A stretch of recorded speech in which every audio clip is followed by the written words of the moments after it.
around my story. I am addicted to food. I suffer a lot. I need help. I've tried to give up, but I fail every time. Hamburgers. Who can give up eating hamburgers, especially with barbecue sauce? I didn't mind this kind of addiction, but I'm getting ahead of myself. Let me begin by introducing myself. I am Patricia, 15 years old, living with my parents and my brother. I lead a quiet life. No interests, no hobbies, except for eating, that is. Food is my faithful friend. It never leaves me. It is my partner, my soulmate. But having food as your soulmate has insidious side effects. A dark side, if you will. It denies me a healthy life, robs me of the energy to play, and causes me to sleep excessively. I would much rather stay at home with a bag of potato chips than go out and exercise. My soulmate ultimately betrayed me, though, last Thanksgiving at my granny's home. She lives in a state nearby. Granny was a clever doctor and an excellent cook at that. She could conjure up something really delicious. On that day, she had prepared barbecue turkey with nuts and other secret recipe ingredients. The taste was so great, as if it had descended from heaven itself. I felt like I was fighting a food war, and I had to win at all costs. I ate and ate and ate. I don't know why, but I just couldn't control myself. I attacked that turkey like it was the last on the planet. But every culinary war with a worthy adversary, such as the barbecued turkey, has its own unique type of casualties. Suddenly, I found myself unable to breathe.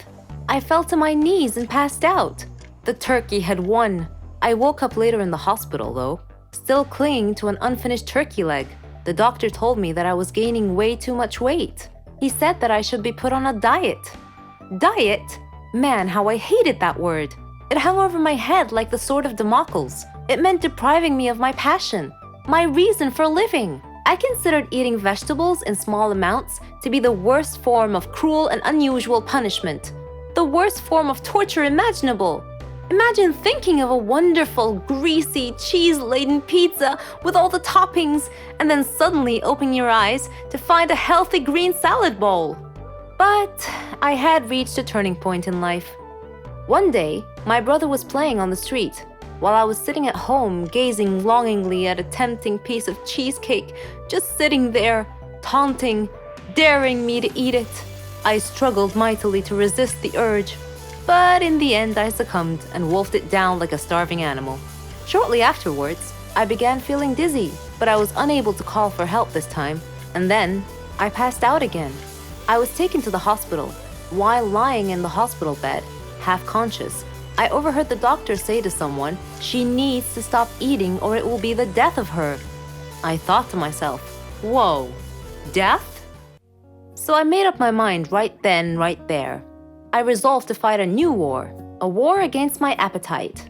On our way back home, I told my father that I wanted to see a nutritionist. He was delighted to hear that. Later, at the clinic, the doctor welcomed us in. She told me how to overcome my eating fetish. She gave me a strict diet regimen with a schedule full of healthy meals. I kept telling myself that winning this war was possible. I simply had to be patient and persevere. I stuck to the strict diet and did some physical workouts. My parents supported me wholeheartedly. I was enthusiastic. I can totally do this. A week passed quickly, and I eagerly visited the doctor to receive some good news. When the doctor weighed me and told me that my weight hadn't changed at all, I was crestfallen. She looked at me and asked me, how was this possible? I told her I didn't know, because I was following her diet thoroughly, though it did require a tremendous effort on my part. Another week passed, and again I went to the doctor. The results were the same. She said to me, "Patricia, are you sure you're following the diet I prescribed for you?" I said yes. She sat there wondering. Then she told me with a puzzled look on her face, "It's odd, but your weight is increasing, not decreasing." This unexpected piece of news mystified me. Another week passed. No change. The doctor was nonplussed. I returned home with a dejected look on my face. My father asked me what was wrong, and when I told him, he laughed. Do you believe that? My father actually laughed at my predicament. I was furious. He gestured an apology with his hand and then told me that it was my own fault. I was puzzled. What are you talking about? He told me that I had been sleepwalking to the refrigerator every night, and eating everything in sight. I was taken aback. I couldn't believe it. "Stop acting like you didn't know it," he said. "You must have been awake." I replied, "No, Father, I'm not acting. I was truly unaware that I've been sleepwalking and eating in my sleep." But now that we've finally solved the mystery of the increasing weight, we returned to the doctor with this new information and told her the situation. She laughed and told me that my discipline had denied my body the food it craved, but my brain had refused to cooperate and had overridden my will by urging me to eat in a subconscious state. She told me not to worry, though, that she could treat that. Armed with this knowledge and her support, and the support of my family, I felt that I could finally win this war. I am Brenda's child. Or at least I was. Because my grandmother had died and my mother at some point in her life felt that drugs would be beneficial to her, I was put into foster care at the age of 2 and adopted at the age of 7. I have no real memory of Brenda, just her name and the last time I saw her. I was 7, and I had gone to a foster care agency for a visit. She brought me some strawberry candy. I remember my adoptive mother telling me to say thank you, and I did. Then Brenda got up and told me she would see me again. I went back to the agency a month later for a visit, and she never showed up. My mother was gone, and I was no longer her child. I was fully aware of being adopted because my adoptive parents, who I've lived with for the past 4 years, asked me how I would feel being their child, and I said I had no problem with it. So they adopted me and my biological sister at the same time. I can remember that when I got adopted, I was happy, but at the same time sad. I was happy because I had a family, a nice warm bed to sleep in every night, plenty of food to eat, and a place to run around. I was sad because I never got to say goodbye to Brenda, and the last time I saw her, I didn't take in what she looked like. I was sad because she never showed up to me again. She had lied when she said that she would. I'm not sure why I never saw Brenda again, but for years I looked at myself as an intrusion. I figured she didn't want to see me anymore because I needed things, and that would get in the way of her buying her drugs. When I went to sleep, I'd have dreams that Brenda had been looking for me and found me. I'd have dreams that she would recognize me and come up to me and say, "It's me, your mother." But I never talked about these things. I guess I just didn't see the point. It wouldn't have changed the feeling of loneliness that she had left behind. My adoptive parents didn't make it that easy for me to talk either. It wasn't that they weren't good to me. They took me on road trips, they took me to and great adventures, and they got my hair done every 2 weeks. They gave me a stable home, something I probably would have never had if I had been in foster care or still lived with Brenda. But my adoptive mother jumped to conclusions when I would try to tell her little things about boys or school or anything that happened in my life. She always assumed I was getting in some kind of trouble. So there wasn't any way I would have told her about my most painful private thoughts, even if I had thought of telling her. Instead, I just tried to be a nice kid who always seemed happy. I would smile, laugh, and joke. I'd come home and talk about everybody under the sun and how they were doing, except myself. I didn't want my adoptive parents to feel as if I wasn't appreciative or that I didn't love them, so I tried to act as if everything was good. When you're adopted, you feel like your adoptive parents at one point or another are going to expect you to be grateful. You imagine they're thinking, "We could have left you in foster care." And I was grateful, but there was still a part of me that was angry at having to be grateful for just being their child. There was a part of me that didn't trust their love. A part that said, "What makes you love me when my real mother didn't love me? What's so real about your love?" When I was angry, I expressed my pain by either writing or acting out, or sometimes both. At school, I had a quick temper. I got into physical fights and cursed people out. I ran away from home a lot, more times than I can count. My family couldn't understand why I acted the way I did, and neither could I. I just knew that I felt bad. If I was out in the street and the thought of her would enter my mind, I would turn my head and find something to distract me. If I was at home, I would get up and grab a book or watch television. But even while I blocked her out, the hurt continued. and my behavior got worse and worse. I spoke whatever was on my mind and cared very little about how people were feeling. My most common response to anything anybody said to me was, "Whatever." I was rude, rebellious, and the smallest things ticked me off. I had a non-caring attitude, and the worse I got, the more frustrated and angry my parents got. By the time I was 12 or 13, my mother and I weren't really getting along. She often beat me, and a couple of times she could have seriously hurt me. Whenever I got on my mother's nerves, she would tell me, "I don't care who you go and tell that I punished you. If they want you, they could have you because I am tired of you."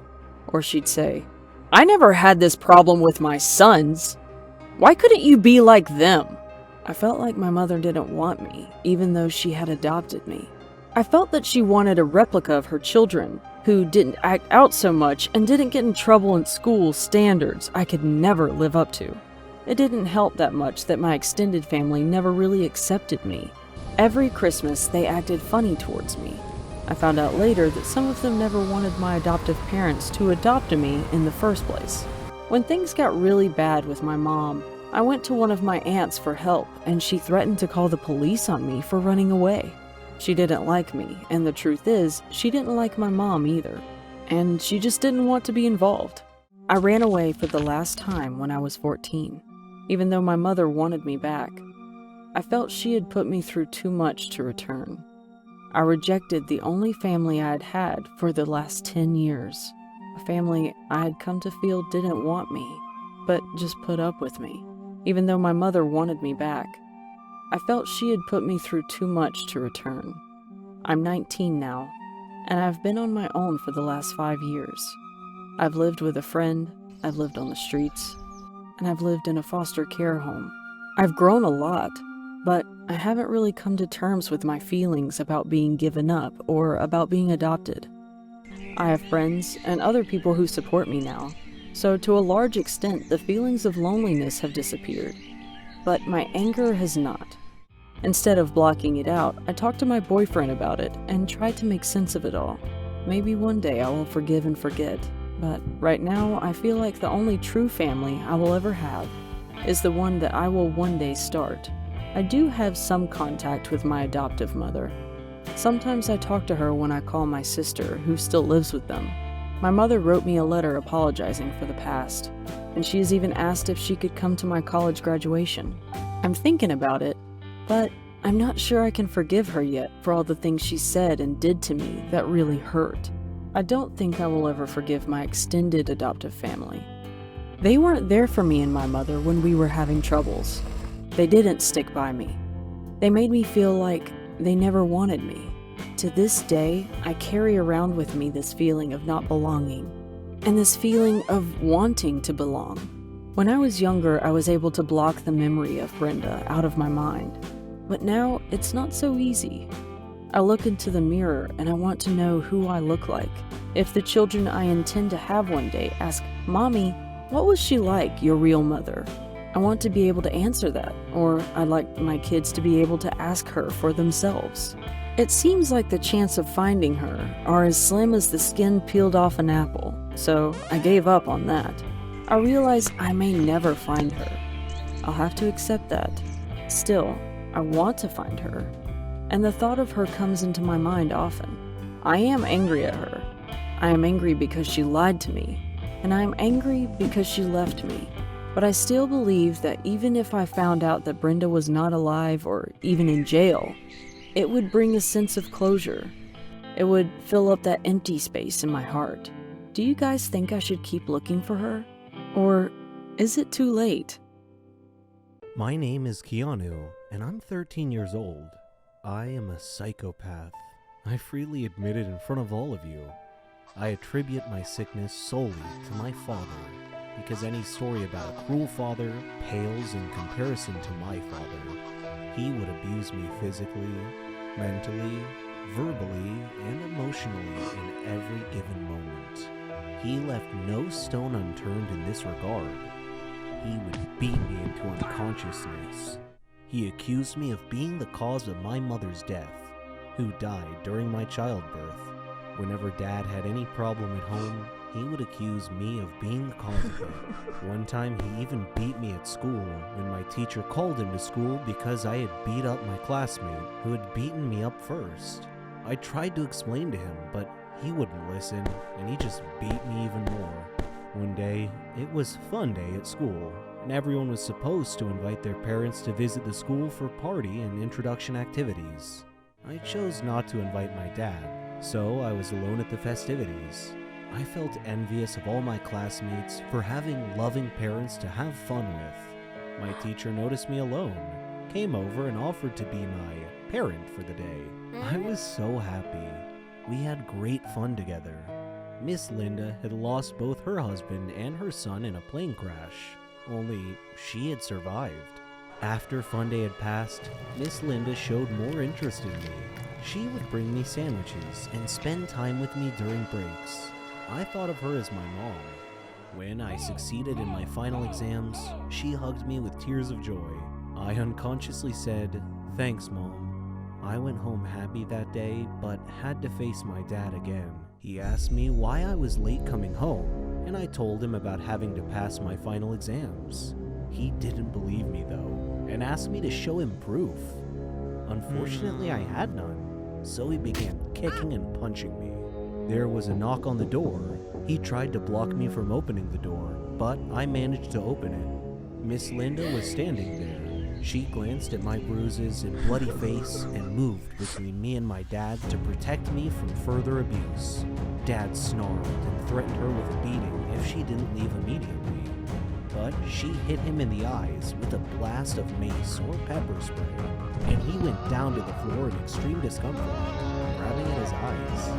Miss Linda called the police, told them about Dad's child abusive nature, and had him arrested. Now I live with Miss Linda as my new mom.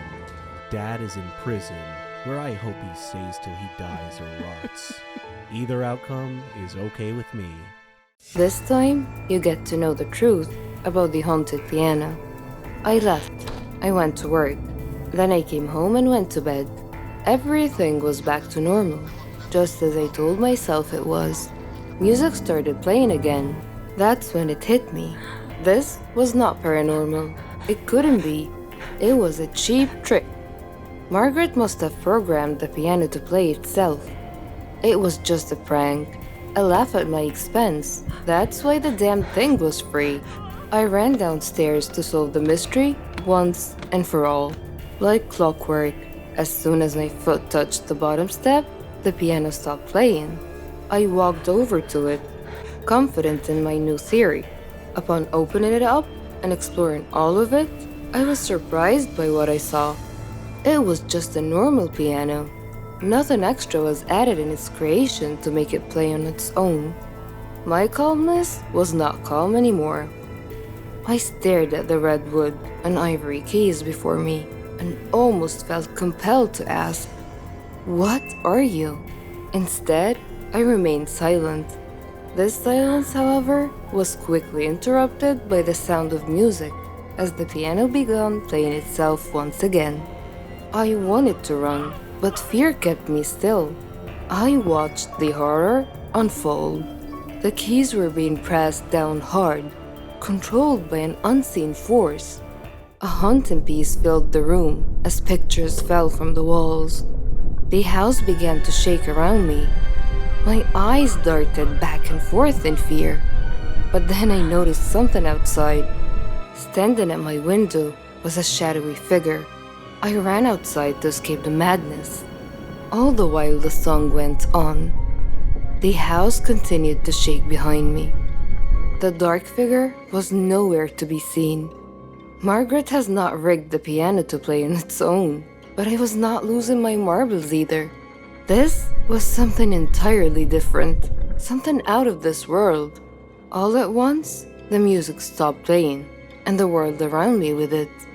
No wind, no cars, no animals, and no people. Nothing. It was the middle of the night at this point, but where were the crickets, the frogs, or even the trees? Where was life outside my home?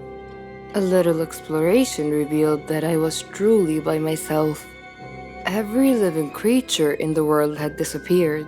What the hell was going on? Why was this happening? I returned home, hoping for answers, but instead, I saw an unsettling sight. It was so dark, I almost didn't see it. Standing completely still next to the piano was the same silhouette from my window. My body was shaking with fear, but the figure did not react. It was frozen like the rest of the world. The shadow was wearing a dark cloak, one that covered its entire body. At its face was nothing but pure darkness. I studied the figure for a few more moments before a familiar sound filled the room. The piano song played, and in an instant, the world returned to life. I fell to the ground, but managed to escape, crawling out the front door and rushing over to my car. I got in and took off with no specific location in mind, happy to be anywhere that was not my own home. I started weighing my options. Destroying the piano came to mind, but the risk outweighed the reward. It could just as easily backfire, angering whatever spirit was hunting its keys. Seeking help wasn't really an option either. The only person who might believe me was Margaret. That was it. Margaret. Maybe she would know what to do. It was late, but I didn't care. I drove over to her place. The dark figure was there, standing at her door. Before I could turn in the opposite direction, it grabbed me by the arm with its bony fingers. Its strength kept me anchored in place, and then it disappeared. I had no choice but to return home. I hesitantly stepped past the piano and walked up to my bedroom, where I locked the door and fell into bed, mentally exhausted. I would not have even a moment of peace, as the song started up again the second my head hit the pillow. But I remained still, sick of the repetition. The banging on my bedroom door that followed, however, succeeded in freaking me out. I jumped out of bed and pushed my dresser to the door, and I hid under my sheet. The banging persisted, but I chose to instead focus on the song, allowing myself to properly listen to it for the first time. Surprisingly enough, it was beautiful. Dark, but beautiful. Its melody soothed me, relaxing me to the point that my eyes grew tired. I fell asleep and I had a dream. The dream world I found myself in was different. It was overwhelmingly vivid and real. Words like surreal and otherworldly just don't cut it. The awareness I had is also difficult to explain. I was completely aware of my surroundings in the sense that I could feel everything about them. I know that doesn't make much sense, but it's the only description I have to offer. The dream was in a forest. It was large, and at its center, a large red tree stood tall. Every fiber of my being knew where I was. This was the blood tree, the precursor to my piano. As I admired the beauty of the blood tree, a person stepped out from behind. He did not speak. He simply pointed at the tree. This is when the piano leaked into my dream. The song played as glowing lines ran up and down the tree's bark. The man put his hand to the wood, motioning for me to do the same, and I did. It was an incredible sensation. My eyes were filled with visions, a glimpse into the blood tree's past. Its bark wasn't always red. Native habitats came up to the tree every year. They would slice their hands open and place them on the tree's trunk. Their blood then dripped to its base, representing the lifelines of their people. It also signified becoming one with nature, feeding the tree life from within. It was the anchor that kept their community together. This is where they gathered and enjoyed life. A place free from worry, a safe place, This was also where the natives buried their dead. After that, one of the elders would play a song. The same song my piano played every night. It was their song of death. When it was all over, a final offering of blood was taken from the fallen and painted on the blood tree, granting their spirits safe passage to the afterlife. When the vision stopped, my new friend released his hand from the bark and pulled out an unusual instrument. He began playing the song of death, but then stopped.